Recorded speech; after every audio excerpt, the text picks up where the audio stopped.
پیارے بچوں، آج میں آپ کو ایک بہت ہی مزیدار کہانی سنانے والی ہوں۔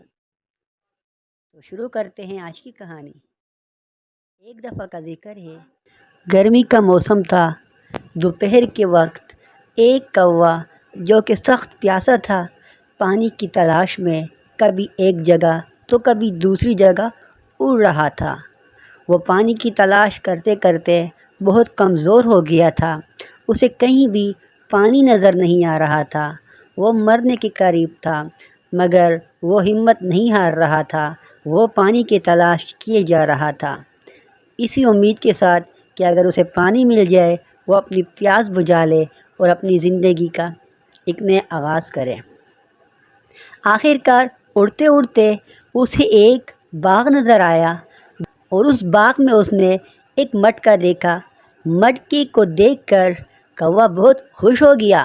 وہ خوشی خوشی جا کر اس مٹکے میں پانی پینے لگتا ہے، مگر افسوس، جیسے ہی وہ اپنی چونچ مٹکے میں ڈالتا ہے تو مٹکے میں پانی بہت تھوڑا ہوتا ہے اور اس کی چونچ پانی تک نہیں پہنچ سکتی۔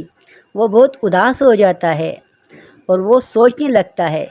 آخر کار اس کی نظر مٹکے کے قریب پڑے کچھ پتھروں پہ پڑتی ہے۔ کیونکہ کوا بہت ہوشیار ہوتا ہے، اس کے ذہن میں ایک خیال آ جاتا ہے کہ کیوں نہ یہ چھوٹے چھوٹے پتھر اٹھا کر اگر میں مٹکے میں ڈال دوں تو پانی اوپر آ جائے گا۔ لہٰذا وہ ایک ایک پتھر اپنی چونچ میں اٹھا کر مٹکے میں ڈالتا ہے۔ اسی طرح وہ لگا رہتا ہے اور پانی آخر کار اوپر آ جاتا ہے۔ کوا یہ دیکھ کے خوش ہو جاتا ہے اور وہ پانی پی لیتا ہے۔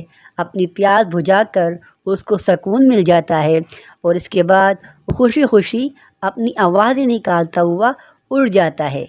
تو پیارے بچوں، یہ ایک کوے کی کہانی تھی جس سے ہمیں یہ سبق ملتا ہے کہ ہمیں کبھی بھی ہمت نہیں ہارنی چاہیے، بلکہ محنت سے ہمیں کام کرنا چاہیے تو کامیابی ہمیں ضرور ملے گی۔